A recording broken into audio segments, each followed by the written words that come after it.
माझ्यासोबत वर्षा गायकवाड आहेत, आपण त्यांच्याशी बातचीत करूया। ताई, आज इंडिया आघाडीची मोठी सभा होताना पाहायला मिळत आहे, रणशिंग फुंकलं जाणार आहे, कशा प्रकारे बघताय?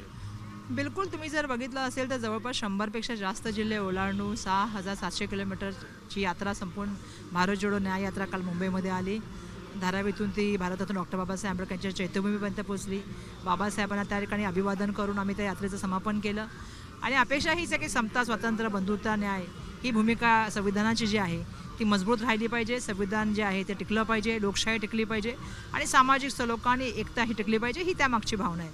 आज सकाळीसुद्धा आम्ही मणिभवनला गेलो, महात्मा गांधीजींना नमन केलं आणि त्यानंतर आम्ही ऑगस्ट क्रांती मैदानामध्ये जाऊन मग तेजपाल हॉलमध्ये गेलो, ज्या ठिकाणी आपल्याला माहिती आहे की चले जाओचा नारा त्यावेळी इंग्रजांना देण्याचं काम झालं होतं। त्यामुळे आमची हीच इच्छा आहे की आजच्या या मिटिंगच्या इंडिया अलायन्सची मिटिंग जी 5:30ला होणार आहे या ठिकाणी छत्रपती शिवाजी मैदानामध्ये मोठ्या संख्येने या ठिकाणी लोक सामील व्हावं आणि सगळ्यांनी ही यात्रा जी आपली सभा आहे ही मोठ्या प्रमाणामध्ये, कारण ही ऐतिहासिक अशी सभा आहे, इंडिया अलायन्सची आहे, मोठे मोठे नेते या ठिकाणी येणार आहे।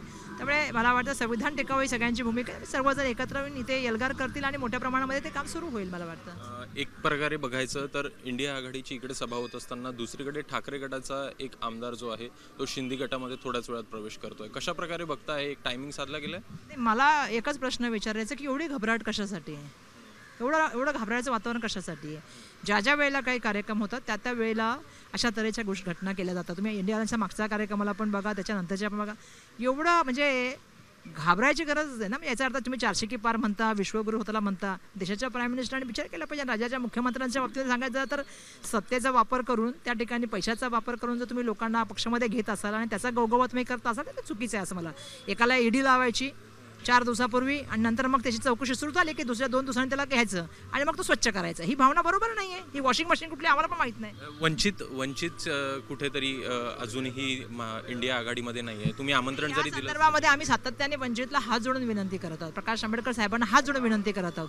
काल मला धन्यवाद द्यायला पाहिजे की भीमराव आंबेडकर साहेब आणि त्या ठिकाणी अण्णाजी आंबेडकर साहेबांनी येऊन ही संविधानाची लढाई आणि त्यांनी त्या ठिकाणी आदरणीय राहुल गांधीजींचं त्या ठिकाणी स्वागत केलं, त्यांना घेऊन ते जे आहे ते चैत्यभूमीमध्ये घेऊन गेले आणि मी त्यांचा धन्यवाद देते, कारण ह्या देशाचं संविधान लोकशाही टिकायची असेल तर आपण सगळ्यांना आपले मतभेद आणि थोडेफार जे काही डिफरन्सेस असतील ते बाजूला ठेवून एखाद्या दुसऱ्या सीटमध्ये ॲडजस्टमेंट करून ही लढाई लढली पाहिजे, असं माझं नम्रतेचं त्यांना सुद्धा आव्हान आहे। हे होत्या वर्षा गायकवाड यांच्याकडनं स्पष्ट करण्यात आलेलं आहे की एकूणच संविधानासाठी ही लढाई आहे आणि सोबतच हात जोडून आव्हान देखील त्यांनी प्रकाश आंबेडकरांना केलं आहे, ज्यात ते देखील यामध्ये सहभागी व्हावे अशी त्यांची इच्छा आहे। कॅमेरामॅन उत्तम कुडियारचा अभिषेक मुठाळ, एबीपी माझा, मुंबई। एबीपी माझा, उघडा डोळे बघा नीट।